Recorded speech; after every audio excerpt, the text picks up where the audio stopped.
8장으로 넘어갑니다. 사도행전 8장. 사도행전 8장을 넘어가서 오늘 1절, 8장 1절. 사울이 그의 죽음을 다만 마땅히 여기더라 해서 그날에 예루살렘에 있는 교회에 큰 핍박이 나서 사도 외에는 다 유대와 사마리아 모든 땅으로 흩어지니라. 우리가 서대반의 설교와 그 다음에 서대반의 죽음을 통해서 몇 군데 주제를 한번 살펴보았죠. 그런데 오늘 8장을 통해서 보게 되어지게 되면은 이 8장에 있는 이 사울이 서대반의 죽임을 마땅히 여기더라 하는 이 본문으로부터 1절 시작으로부터 그 다음에 예루살렘에 그날에 예루살렘에 있는 교회에 큰 핍박이 나서 사도 외에는 다 유대와 사마리아 모든 땅으로 흩어지니라 하는 이 본문이 오늘 8장의 1절부터 시작이 되어지는데 우리가 단순하게 이 서대반의 설교와 서대반의 어떤 이 죽음 그 자체를 그냥 하나의 7장에 있는 내용이고 7장에 나오는 서대반의 설교고 또 7장의 서대반의 죽음으로 7장 안에 국한되는 것이 아니고 이 내용 이 전체가 우리가 사도행전 요절이 몇 절이죠? 사도행전 요절, 사도행전 전체 요절이 이것이 요절이죠.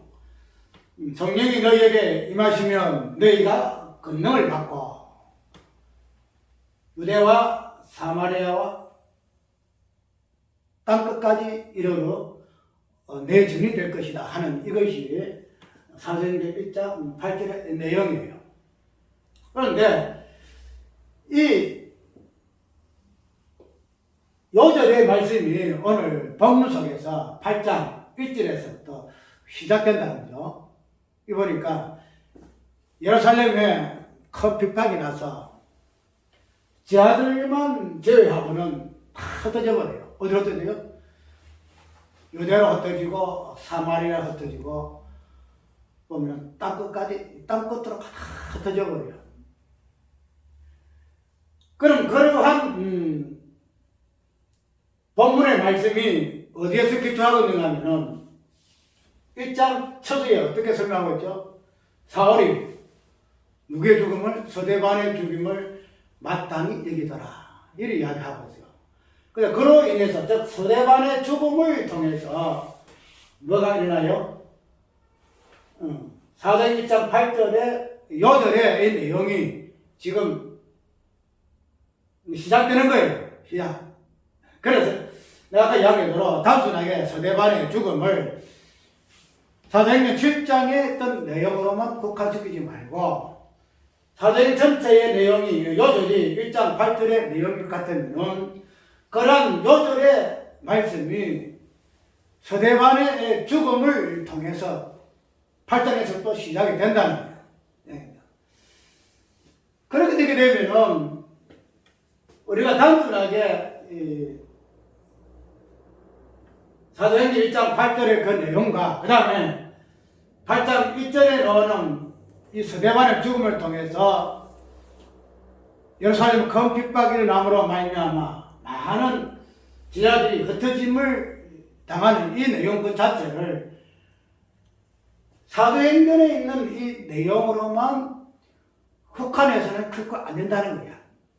분명히 이 내용의 말씀은 사도행전 전체의 내용이지만 그러나 이러한 말씀의 의미는 사도행전 1장 8절의 요절의 내용만 국한된 것이 아니고 또 특별히 사도행전 8장 사울이 서대반의 죽음을 마땅히 여기고 그날에 죽임을 당하는 그날에 예루살렘에 큰 핍박이 일어나서 흩어짐의 역사가 나타난다는 거죠. 그렇게 되면은 이러한 사건의 어떤 내용들은 사도행전에서만 나타난 내용이 아니더란 말이죠. 이 부분이. 그래서 이걸 생각을 보게 되게 되면은 이런 사도행전에 나타나는 이런 내용, 이 사건 자체가 무엇을 의미하는가 하는 부분을 살펴봐요.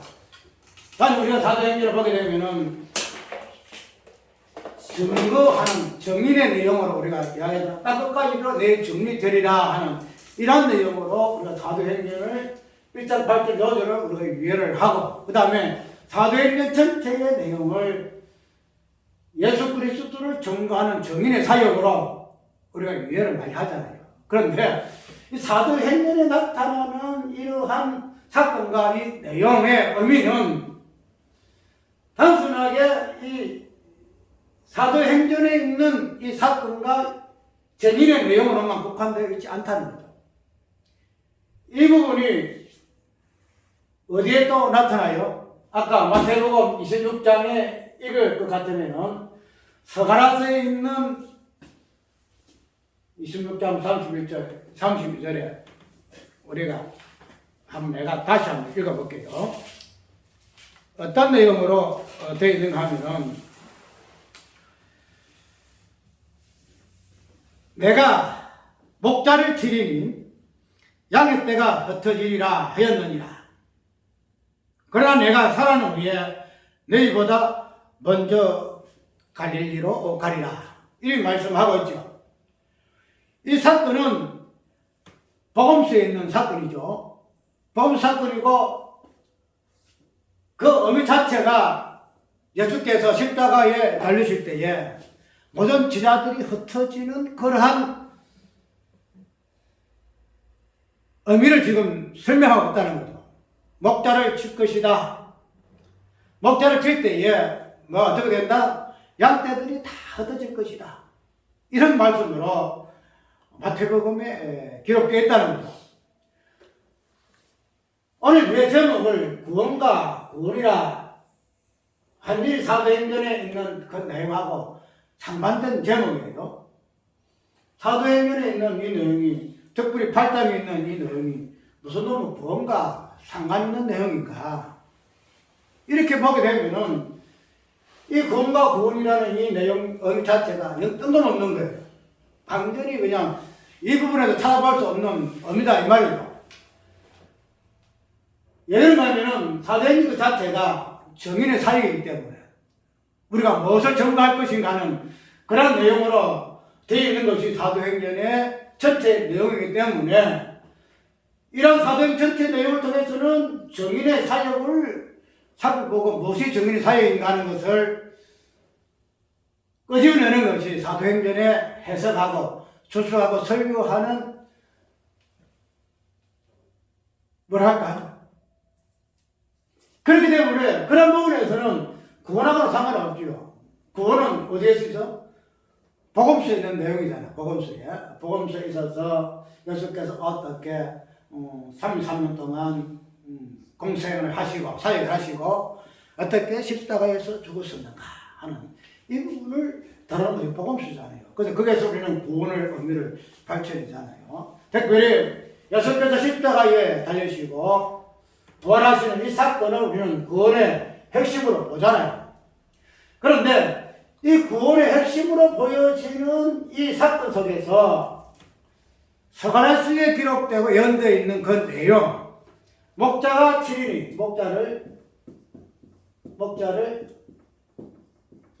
7일이 어떻게 할까? 양떼가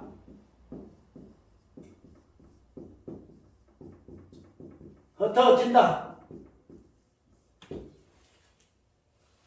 이런 내용으로 예언되어 있고 이런 내용으로 예수님께서도 당신이 십자가 죽음을 당하실 때에 어떤 현상이 일어나는가 하는 부분으로 이 말씀으로 설명하고 있다는 거죠. 목자를 칠 것이다. 양떼가 다 흩어질 것이다. 이렇게 이야기하고 있다는 거죠. 우리가 구원을 이야기할 때에 구원의 본질적인 부분에서는 로마서에서도 있고 갈라디아서도 있고 우리가 전체적으로 구원의 어떤 내면적인 모습, 보이지 아니하는 모습, 그런 것들을 설명하고 있잖아요. 구원이 무엇인가, 죄와 사망에서 구원이 무엇인가 다 설명하고 있어요. 그래서 우리는 6개 십자가 지심으로 뭐가 닿았다? 내가 죄와 사망에서 구원받았어. 이렇게 구원을 이야기하고 있잖아요. 그런데 이 구원의 어떠한 본질적인 의미가 사건화된 부분으로 보이는데, 사건화되는데, 그 사건의 어떠한 설명이 무엇으로? 목자를 치는 것으로, 그 다음에 목자가 치니까 양떼가 흩어지는 것으로 설명하고 있다는 거죠. 그러면 아까 여기도 구원이라는 것은 십자가의 죽으심, 그 죽으심을 통해서 구원을 이해한단 말이죠. 그런데 그 십자가의 죽으심을, 이 부분을 오늘 본문 속에서는 어떻게 해요? 목자가 침을 당하는 것으로, 침을 통해서 어떻게 한다? 양떼가 흩어지는 것으로 구원을 이야기하고 있다. 구원. 그 우리가 생각하고 있는 구원의 개념하고는 본질적으로 우리는 죄가 무엇인가, 의가 무엇인가, 예수께서 왜 죽으시게 하는가, 그걸 통해서 우리에게 주어지는 구속의 은혜, 그런 부분을 우리가 이야기를 많이 했지만, 그러나 구원을 십자가 죽으심 사건이죠. 그런데 그 십자가의 죽으심이라는 그 사건을 목자가 침이라는, 그 다음에 양떼가 흩어지는 그런 개념 속에서는 우리가 구원을 이해하지 못했다는 거예요. 단순하게 십자가에서 예수께서 달려 죽으셨구나, 그런 사건으로만 이야기했지, 그 사건을 우리가 서간에서 연대 있고, 그 다음에 그런 부분이 양떼가 흩어질 것이고, 그 다음에 부분이 사도행전 1장 8절에서는 성령이 강림하시로 말미암아서 어떤 현상이 일어날 것이고, 그 다음에 그런 부분이 스데반의 죽음 속에서 어떻게 진행되어지는 그런 부분으로 이야기를 못한다. 그래서 아까 제목 자체를 구원이다 이 말이죠. 구원과 구원. 예수께서 십자가 죽으시고 그런 말미암아 우리에게 구원을 주셨어요.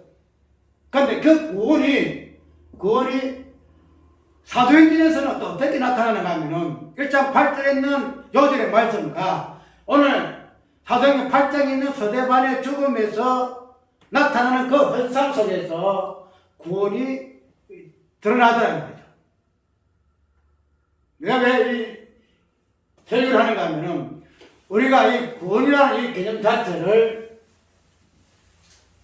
뭐랄까 너무 교리적인 관점에서 구원이 무엇인가는 구원론적인 관점에서 우리가 구원을 맞죠. 우리가 구원론에 들어가면 있잖아요. 그래서 그런 관점에서 우리가 구원을 봐왔기 때문에 성경 전체에서 흐르고 있는 구원의 어떤 의미를 뭐랄까 그냥 흘려버릴 때가 많다 말이에요.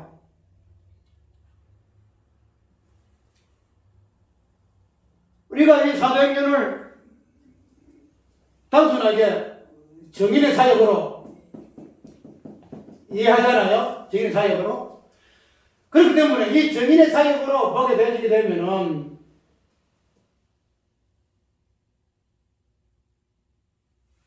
구원의 개념이 드러나지 않아요. 무슨 말인가 하면은 내가 이미 이제 구원받았으니 내가 이제는 보내심을 받았어. 사도로 보내심 받든지 장로로 보내심 받든지 집사로 보내심 받든지 아니면은 선교사로 보내심을 받든지 이제는 내가 정인이야. 정인의 사역에서 이 사도행전을 본다는 거지. 그런데 사도행전에 본질적으로 흐르는 개념은 뭐인가 하면 구원론이에요. 구원론. 구원론을 보게 되게 되면 여기에서 뭐가 나와야 돼요? 제 개념이 뚜렷이 나와야 되겠죠. 제국이면. 그런 부분을 못 보니까 구원과 구원이라는 잉글섬에서 사도행전에 본문을 이해하지 못하게 되어지니까 사도행전은 뭐가 나와요? 증인의 사역으로서의 내가 어떻게 할 것인가 하는 이 부분이 나오는데 구원론이 같이 보게 되면은 여기에서 죄의 개념이 중심으로 해서 사역이 진행되지더라. 우리가 오늘 이 본문 속에서 십자가의 어떤 죽임당하는 이 사건을 목자를 지리니 흩어지는 그런 사건의 내용으로 우리가 이해를 하게 되어진다는 거예요. 그러면은 우리가 흩어짐이라는 이 부분은 흩어짐은 서가라에서의 예언으로 되어 있지만은 이 흩어짐의 내용이 어디서부터 있죠? 흩어짐의 어떤 내용은 창세기로 와요. 창세기 11장에 창세기에서 이 흩어짐의 내용이 나와요. 어떤 내용이에요? 바벨이죠, 바벨.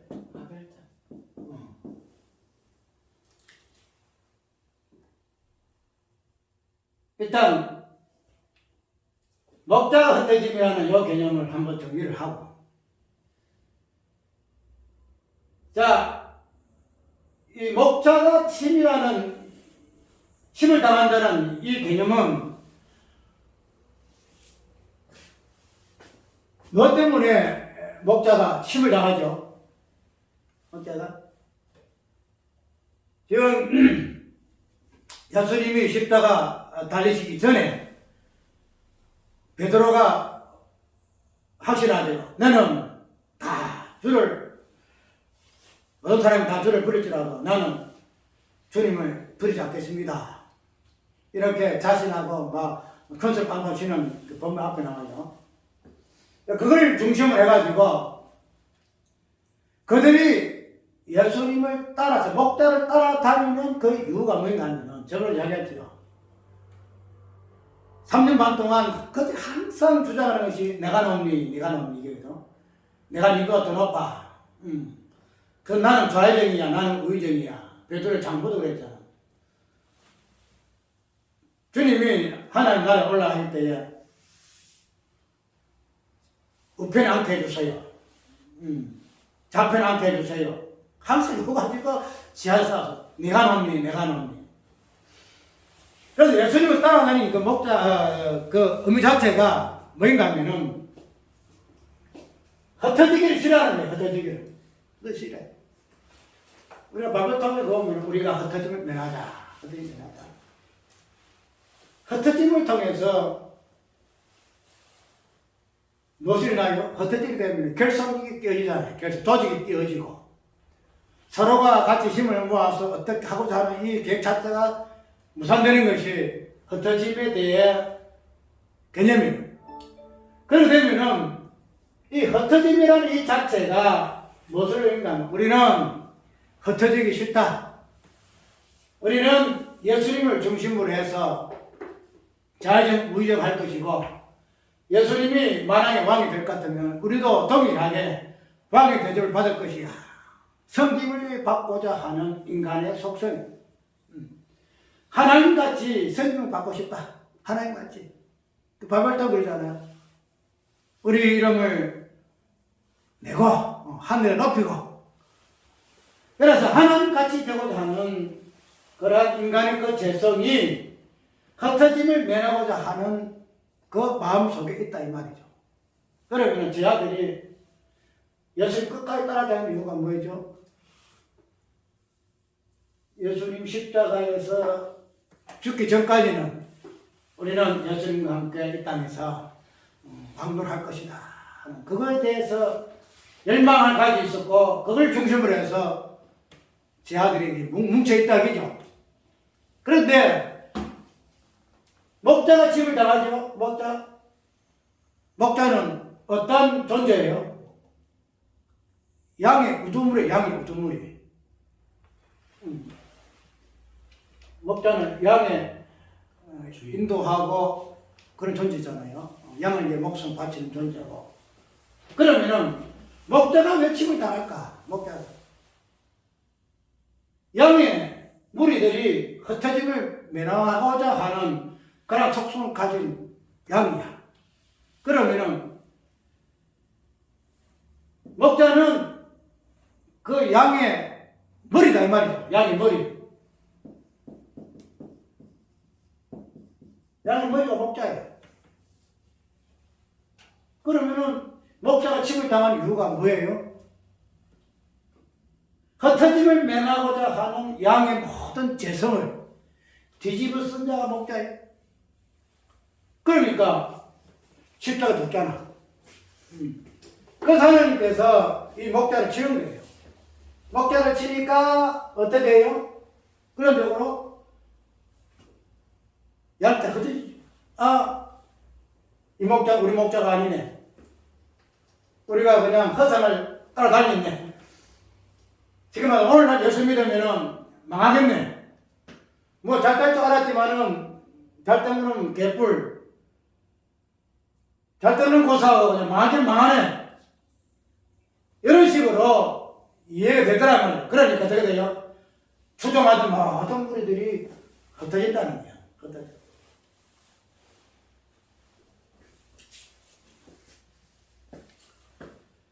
우리가 구원이라는 것은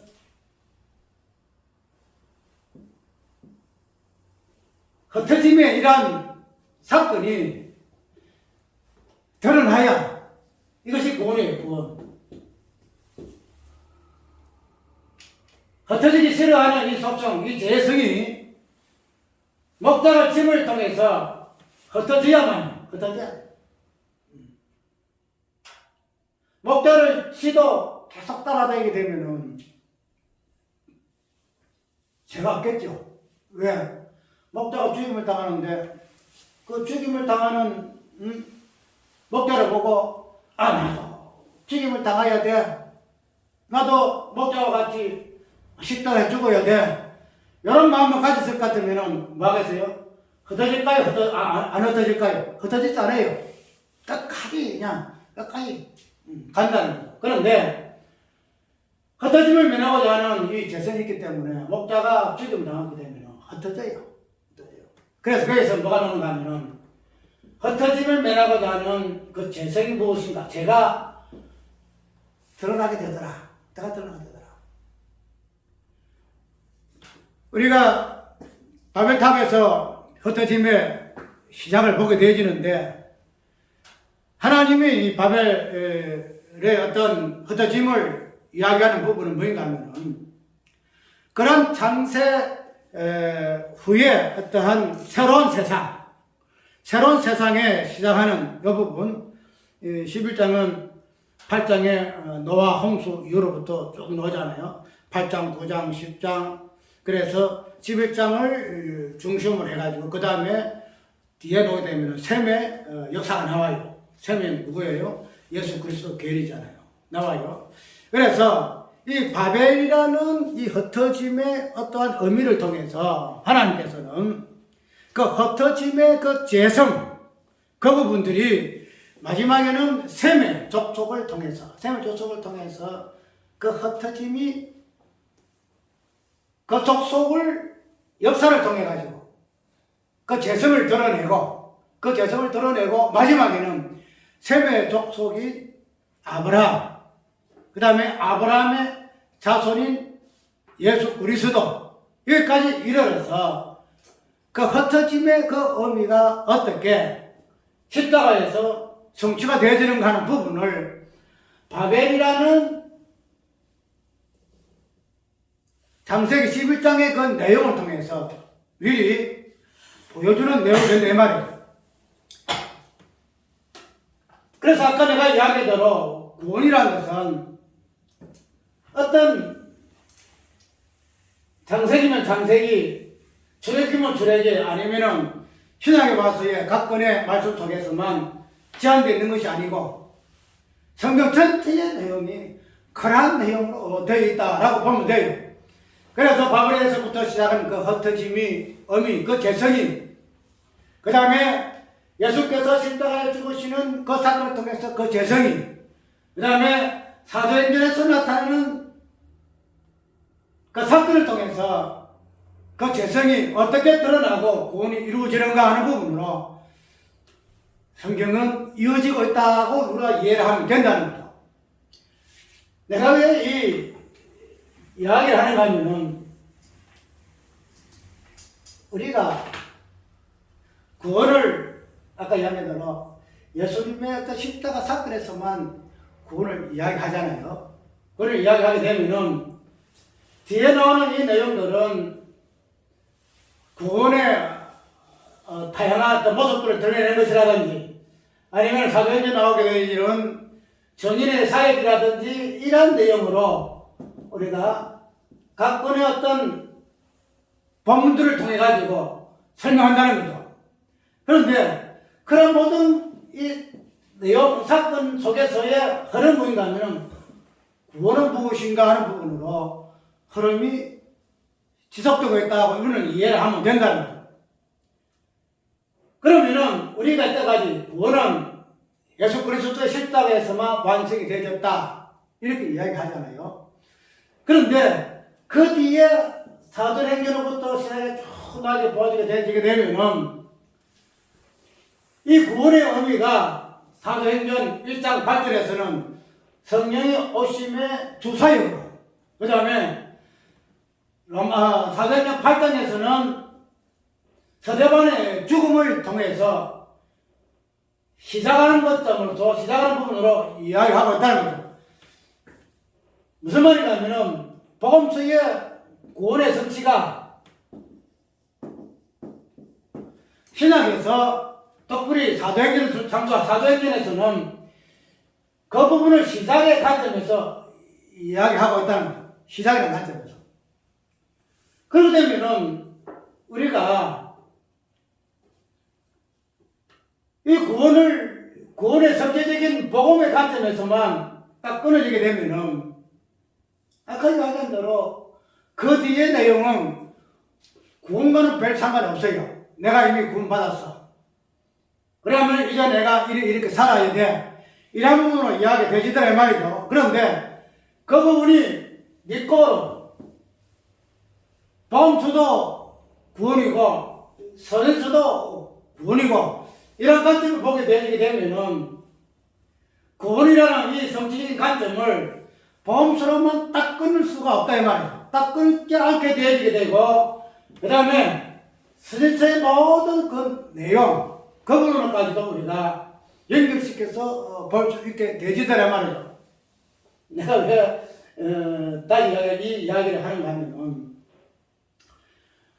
우리가 지금 구원을 이야기할 때에 구원의 어떤 성질적인 부분을 이미 이루어졌다 이 이야기를 지금 하고 있고 그 부분에서 우리의 어떤 괴론적인 관점에서 특별히 우리의 어떤 남은 신앙 여정 속에서 구원의 시작으로 보지 아니하고 구원 성취 그 이후로 보고 있다는 거예요. 구원 성취 그 이후. 그렇게 되게 되면은 아까 이야기한 대로 구원이라는 것 자체가 예수님께서 이루시는 요구로만 국한되어지고 그 다음에 그 이후의 모든 부분들은 구원 성취 그 이후의 모든 그 내용들은 뭐랄까요? 구원을 뛰어넘어서 우리의 모든 삶 자체가 뭐라고 설명해야 될까? 그런 부분이 있다 이거죠. 그래서 이 부분을 어떻게 복음으로 마무리할까 하는 부분에서 우리의 어떤 여정이 구원의 어떤 성취를 뛰어넘어서 그 후에 우리의 어떤 신앙생활로 이해하게 되어질 것 같으면은 구원 성취는 십자가의 죽음과 부활은 예수님의 사역으로 끝이 나고 그 다음에 사도행전에 나타나는 정인의 그 사역과 우리의 모든 삶의 여정에 있어서의 나타나는 모든 것들은 그러한 것과 별개 없는 구원받았으니까 구원의 가장 증거를 드러내는 것이 우리 신앙생활의 묘미가 아니겠느냐 이야기하지만은 그런 부분을 그 껍데기를 걷어내고 십자가에서 죽으심과 부활이라는 요 어떤 본질적인 부분을 고스란히 드러내고 설명하는 부분에서 우리가 구원 성취 우회 여정으로 우리가 유예를 해야 한다는 거예요. 굉장히 이 설명이 어려운데 이 부분을 만약에 시작으로 끝이 아니고 시작으로 하게 되게 되면은 우리 구원의 성취는 십자가에 죽으시고 부활을 해서 성취로 끝을 마무리하잖아요. 그런데 이런 구원의 성취가 이제 시작으로 사도행전서부터 시작이 한다는 거예요. 사도행전서부터. 그렇게 되게 되면은 이 사도행전에 있던 그 내용이 예수님의 그 십자가의 죽으심의 그 내용과 그 사건과 중첩이 되어버려요. 중첩이. 예수님의 십자가 사건은 이미 예수님의 어떤 사건을 통해 성취를 했었고 사도행전에 나타나는 이 내용은 그냥 단순히 정인의 사역이다. 그런 부분을 이해하게 되게 되면은 아까 이야기대로 예수께서 십자가 죽으신 그 십자가의 그 사건과 별개의 사건으로 이해가 될 수밖에 없다는 거예요. 그렇게 되면 구원과 구원이 연결이 안 돼요. 구원은 오로지 십자가 사건으로만 이해가 되지는데 그런 부분을 설명하는 부분이 아까 이야기대로 사울이 서대반이 죽음에 사울이 그의 죽음을 마땅하게 생각하더라 이래 이야기했어. 이 사건의 의미가 이 서대반의 죽음이 무엇을 묘사하지요? 그 뉘앙스가 예수께서 십자가에 죽으실 때에 많은 사람들이 어떻게 해서 예수님의 죽음을 마땅한 죽음으로 마땅한 죽음. 만약에 불의한 죽음이요 잘못된 죽음이요 억울한 죽음이라 하들 같으면 많은 사람들이 말렸어요. 지하들도 말리고 뭐 하고 특별히 유대인들 십자가 못 박은 유대인들이 그렇게 했을 거예요. 그런데 많은 사람들이 예수님의 그 죽음 자체를 마땅하게 맞아. 저 사람 마땅히 죽어야 왜? 로마의 그 정치를 반대하고 로마의 황제, 로마의 왕을 부인하는 그러한 이스라엘 왕으로서의 시간을 반역되잖아요. 마땅하게 죽어야 할 그런 죽음으로 인식된 죽음이 예수님의 죽음이에요. 그 죽음의 모습 그대로 사울이 서대반의 죽음을 어떻게 이해를 해요? 저놈은 마땅히 죽어야 돼. 마땅히 죽어야 돼. 저 사람은 사정 볼 필요도 없어. 마땅히 죽어야 돼. 예수님의 죽으실 때에 많은 사람들이 예수님을 정죄한 그러한 죽음을 지금 사울이가 서대반의 죽음에서 표현하고 있다는 거예요. 이 사도행전의 그 저자가 그렇게 표현하고 있어요. 그 표현할 때에 또 그 뒤에 내용이 어떻게 되겠어요? 그날에 무슨 날이에요? 서대반이 죽임을 당한 날이에요. 탁 죽으니까 그날에 예루살렘 교회에 큰 핍박이 일어나니까 핍박이 일어나서 어떻게 되죠? 사도들 나와놓고 빌립도 흩어지고 많은 사람 있잖아요. 많은 사람들이 그냥 흩어져 버려요. 예수님이 십자가 죽으실 때에 지하들이 흩어진 것과 동일한 현상이 나타나는 거예요. 동일한 현상이.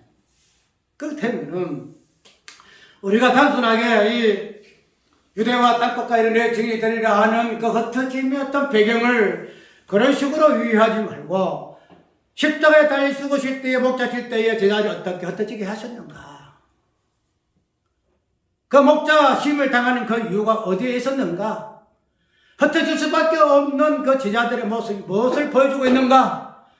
그런 부분을 보게 되면 서대반의 죽음을 통해서 예루살렘 교회에 핍박이 일어나서 예수가 십자가 죽으시는 그 사건과 동일한 의미의 사건이 흩어진 내용으로 보여지더라. 나타났더라 이 말이에요.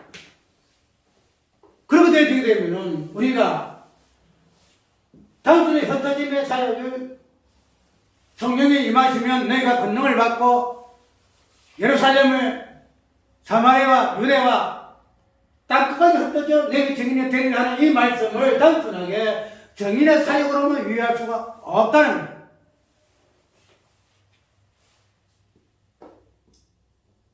그래서 사도행전에 나타나는 이 구원은 어떤 구원이 하면은 예수께서 십자가 다시 죽으실 때에 그 구원의 의미가 무엇인가 하는 부분을 증거하는 구원이다. 증거하는 구원. 구원이 무엇인가? 이들이 제자들이 예루살렘에 핍박이 나니까 제자들이 흩어지는 이런 사건을 통해서 예수께서 십자가에 죽으실 때에 제자들이 흩어졌던 그 구원의 의미가 무엇인가 하는 부분을 이 사건을 통해서 증거하는 거예요. 그것이 증거예요. 그게 증거예요. 우리가 오늘날에 선교사들 많아요. 그런 사람 하는데 이러한 증인의 이 사역을 그런 관점에서 보고 아 내가 증인이야, 내가 선교사야, 내가 본을 받아서 땅끝까지 일어서 그냥 사방에 흩어지잖아요. 그런 흩어진 자들의 존재가 과연 내가 흩어질 수밖에 없는 존재, 내가 흩어질 수밖에 없는 존재, 그잖아. 내가 열심히 따라다녀서 그냥 한몫해먹기라고 쫓아되어 있는데, 그러나 그 재성이 하나님 앞에 목자가 침을 당함하여서 흩어짐으로 인해서 드러날 수밖에 없는 존재가 나 같은 존재구나. 나는 흩어진 존재구나. 우리 흩어지는 걸 갖다가 우리가 뭐라 그래요? 우리가 그 표현하는 그 단어가 있는데 생각이 안 나네. 그런 존재로서 흩어짐에 버려심을 받고 흩어질 수밖에 없는 존재가 무엇인 것을 알고 선교사로 보냄받고 흩어졌는가? 나는 흩어질 수밖에 없는 존재야. 그런 존재보다도 선교사라는 위치에서 만족하고 나는 선교사야. 그래서 한 번씩 들어오게 되면 선교사 초청해가지고 선교 경험, 선교 현장의 어떤 사역 설명해 주세요. 그래서 선교사를 초청 많이 하잖아요. 우리가 그런 부분에서 정인의 사역은 전도라는 것은 나는 흩어지는 존재야. 내가 전에 예수 따라다녔다가 욕심 부리고 한몫해보려고 했던 그런 사람이야. 그런데 나는 그런 죄성을 인해서 도망칠 수밖에 없는 존재야. 그런 것을 드러내는 것이 존재예요. 그런 걸 드러내는 것이. 자기 존재가 어떤 존재일까? 나는 예수님을 따라다녀가지고 한몫 어떻게 해본 사람인데 예수님 내 대신 죽음을 통해서 나는 흩어질 수밖에 없는 존재가 나다. 그것을 땅끝까지 전하는 것이 이 흩어진 자의 모습이다 이 말이죠.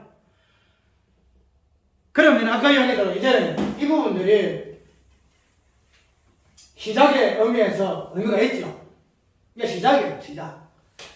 예수님의 어떤 흩어짐이라는 이 부분들이 시작이죠. 구원의 시작이에요.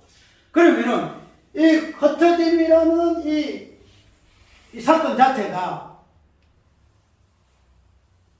구원의 시작으로 사건이 됐다 할 것 같으면은 그러면은 이제 흩어져가지고 땅끝까지의 모든 어떤 그 내용들이 있을 거 아니에요?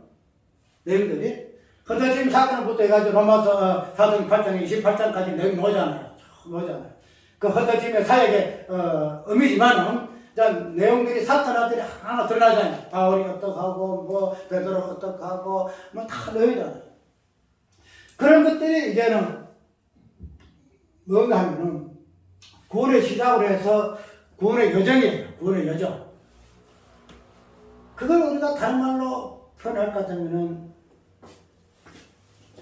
이제 5시간의 내용을 볼 것인데 우리가 소망으로 표현해요. 소망으로. 단순하게 흩어짐이라는 이 사건 자체를 통해서만 구원이 설명되어지는 것이 아니고 이걸 시작으로 해가지고 구원이 무엇인가 하는 부분들이 우리의 삶 속에서 우리의 사역 속에서 드러나게 된다는 거죠. 단순하게 내가 신앙생활 이렇게 해야 한다는 것이 아니다. 구원이 무엇인가? 흩어짐이 무엇인가? 이 부분을 내 신앙의 여정을 통해서, 교회 사역을 통해서 드러내야 할 부분이 우리의 남은 여정이고, 마지막에 이러한 여정을 끝을 무엇으로 우리가 소망하는가 하면은 재림으로 소망하게 되더라. 소망하더라. 이 부분을 오후에 할 것인데, 오늘 사도행전 8장에 나오는 이 스데반의 이 죽음 자체는 스데반의 그 죽음 자체에서부터 시작되는 것이 아니고, 이 시작은 예수께서 십자가에 당하시고 죽으실 때에 제자들이 어떻게 흩어지게 되어졌는가 하는 이 부분이 사도행전 1장 8장의 성령의 강림으로, 그 약속을 통해서 성령이 어떻게 이 예수 그리스도의 십자가의 죽으심에 흩어짐의 그 내용을 당신의 이 땅에 오심으로 말미암아 다시 시작하시는가, 다시 주연하시는가, 이런 부분으로 보여지는 것이 오늘 사도행전 8장의 스데반의 죽음에서 나오는 은밀한 사실을 우리가 다시 한번 새롭게 이해해야 할 것입니다. 그래서 여기서부터 이제 뭐가 나오죠? 사울이 바울이 되어지는 내용이 쭉 이어지잖아요. 그래서 오늘 성경을 보는 이 부분을 한 구절만 보지 말고 전체의 내용에서 무엇을 이야기하고 있는가. 단순히 구원을 이야기하고 있지만 이 구원 자체가 예수의 십자가와 부활을 드러내는 내용으로 되어 있기 때문에 오늘 우리는 모든 성경 속에서 예수의 그 십자가, 그 죽으심, 이 부분으로 우리가 입고할 수 있어, 결론을 낼 수 있어야 한다. 그래서 우리 사도행전 8장을 단순히 사도행전 1장 8절의 그 내용이 이제 시작하는 그런 관점이 아니고, 예수께서 십자가에 죽으시는 그 구속의 어떤 시작으로, 그 성취적인 부분으로부터 시작을 해야 한다 하는 부분을 우리가 폭넓게 성경을 보아야 한다는 사실을 우리가 기억해야 할 것입니다. 찬송가